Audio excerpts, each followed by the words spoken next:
ایک شخص حافظ قرآن، عالم دین اور انتہائی نیک اور پارسا تھا۔ اسی سبب ایک مقتدی نے رمضان المبارک میں ان کو افطار میں اپنے گھر بلایا۔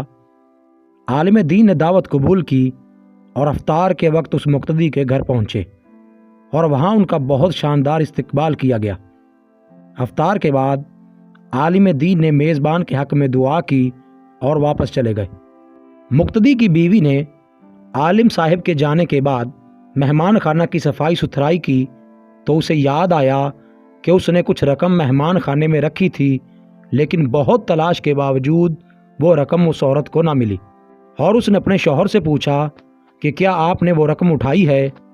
شوہر نے جواب دیا، نہیں، میں نے وہ رقم نہیں اٹھائی۔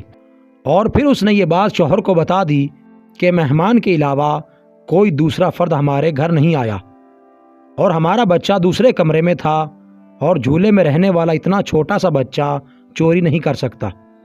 بالآخر دونوں اس نتیجے پر پہنچے کہ رقم عالم صاحب نے چوری کی ہے، اور یہ سوچتے ہوئے میزبان کے غم و غصہ کی انتہا نہ رہی کہ ایسا کیسے ہو سکتا ہے کہ ہم نے اتنی عزت و احترام سے اپنے گھر بلایا اور انہوں نے یہ غلط کام کر دیا۔ اس شخص کو قوم کے لیے نمونہ عمل ہونا چاہیے تھا، نہ کہ چور۔ اس شخص نے حیا کے مارے اس بات کو چھپا لیا، لیکن عالم دین سے دور دور رہنے لگا تاکہ سلام دعا نہ کرنی پڑے۔ اسی طرح 1 سال گزر گیا اور پھر رمضان المبارک آ گیا، اور لوگ پھر اسی خاص محبت اور جوش و خروش کے ساتھ عالم دین کو اپنے گھر میں افطار کے لیے بلانے لگے۔ اس شخص نے اپنی زوجہ سے کہا کہ ہمیں کیا کرنا چاہیے، مولانا صاحب کو گھر بلائیں یا نہیں؟ زوجہ نے کہا بلانا چاہیے، کیونکہ ممکن ہے مجبوری کے عالم میں انہوں نے وہ رقم اٹھائی ہو، ہم انہیں معاف کر دیتے ہیں تاکہ اللہ کریم بھی ہمارے گناہ معاف کر دے۔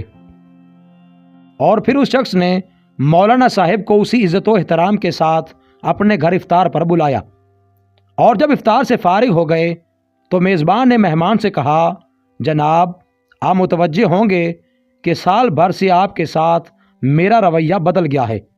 عالم نے جواب دیا، ہاں، لیکن زیادہ مصروفیت کی وجہ سے میں آپ سے اس کی وجہ معلوم نہ کر سکا۔ میزبان نے کہا، قبلہ، میرا ایک سوال ہے اور مجھے امید ہے آپ اس کا واضح جواب دیں گے۔ پچھلے سال رمضان المبارک میں میری زوجہ نے مہمان خانہ میں کچھ رقم رکھی تھی، اور پھر وہ رقم اٹھانا بھول گئی، اور آپ کے جانے کے بعد ڈھونڈنے کے باوجود وہ رقم نہیں مل سکی۔ کیا رقم آپ نے اٹھائی تھی؟ عالم دین نے کہا، ہاں، میں نے ہی رقم اٹھائی تھی۔ میزبان حیران اور پریشان ہو گیا، اور عالم دین نے اپنی بات جاری رکھتے ہوئے کہا، جب میں مہمان خانہ سے جانے لگا تو میں نے دیکھا کہ کاؤنٹر پر پیسے رکھے ہوئے ہیں۔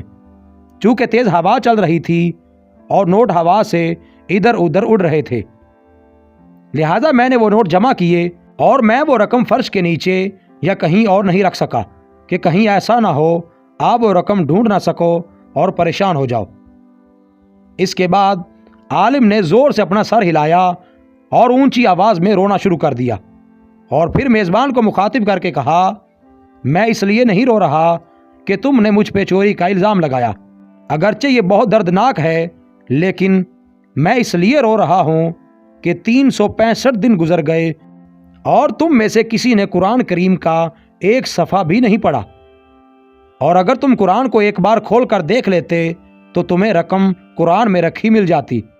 یہ سن کر میزبان بہت تیزی سے اٹھ کر قرآن مجید اٹھا کر لایا اور جلدی سے کھولا۔ اس نے دیکھا کہ اس کی مکمل رقم قرآن مجید میں پڑی تھی۔ یہ حال ہے آج ہم مسلمانوں کا کہ سال بھر میں بھی قرآن نہیں کھولتے اور اپنے آپ کو حقیقی اور سچا مسلمان سمجھتے ہیں۔ مزید اچھی ویڈیوز کے لیے چینل کو سبسکرائب کریں اور بیل کے آئیکن کو لازمی پریس کریں۔